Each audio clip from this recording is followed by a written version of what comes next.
Renungan Harian Alpha Omega Today dibawakan oleh Pendeta J.A. Mamahit. Adapun firman Tuhan mengatakan, tak berkesudahan kasih setia Tuhan, tak habis-habisnya rahmat-Nya, selalu baru tiap pagi, besar kesetiaan-Mu. Ratapan 3 ayat 22.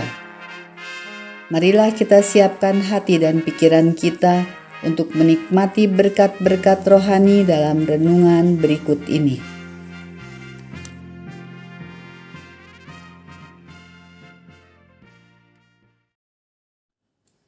Salam sahabat rohani, renungan harian Alpha Omega hari ini mengambil judul Musa Sang Pengantara.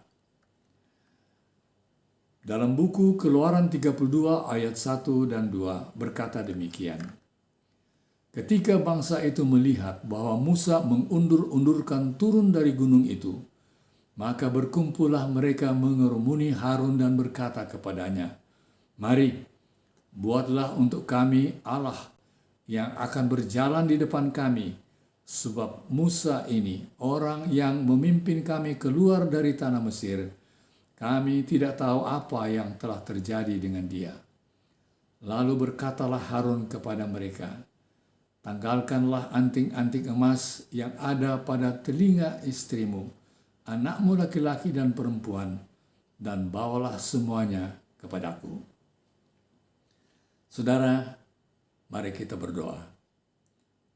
Ya Allah Tuhan kami, bersama kami dengan Roh-Mu yang kudus, agar pengalaman-pengalaman bangsa Israel dahulu kala boleh menjadi pelajaran yang berharga bagi kami, umat Tuhan di akhir zaman ini, agar supaya kami lebih setia menjadi pelaku firman Tuhan, mengasihi Tuhan sepanjang hidup kami. Dalam nama Yesus kami berdoa. Amin.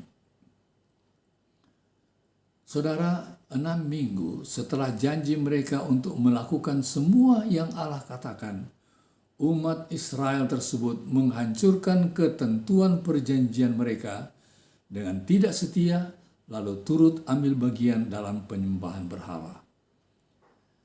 Ketika Musa kembali dari persekutuannya dengan Allah dan melihat adegan yang memalukan itu, ia melemparkan loh batu di mana Allah telah menuliskan hukum moral dan memerintahkan agar anak lembu emas itu digiling menjadi tepung dan abunya dicampur dalam air yang diminum oleh umat tersebut.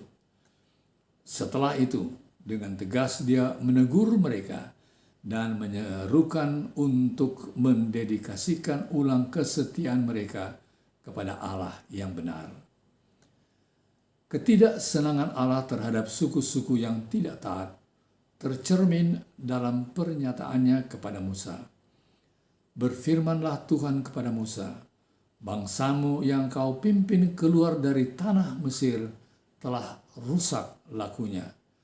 Telah kulihat bangsa ini, dan sesungguhnya mereka adalah suatu bangsa yang tegar tengkuk."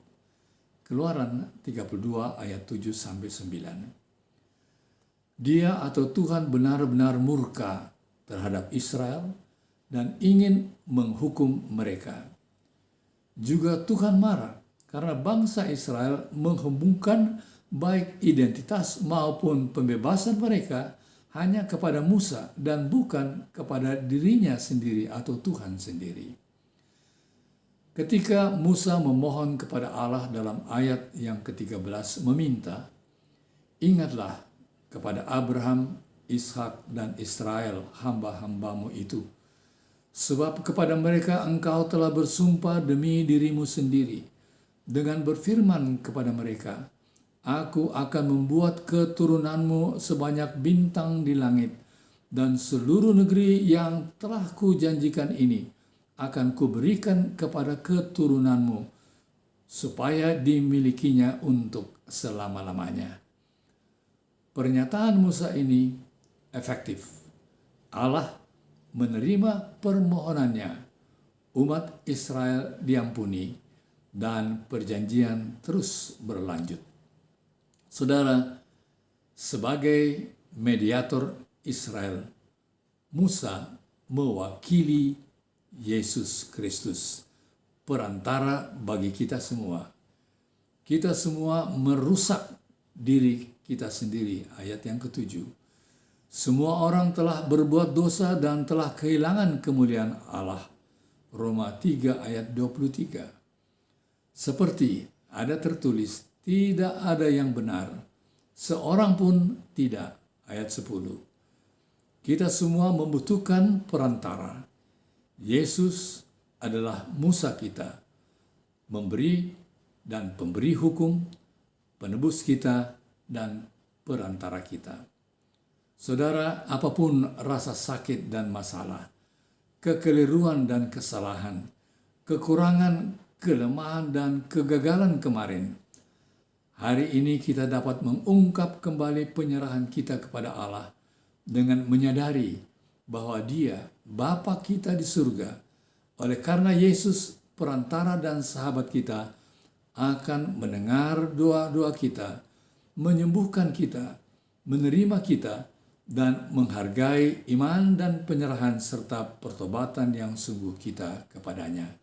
Tuhan kiranya memberkati kita adalah doa kami. Amin.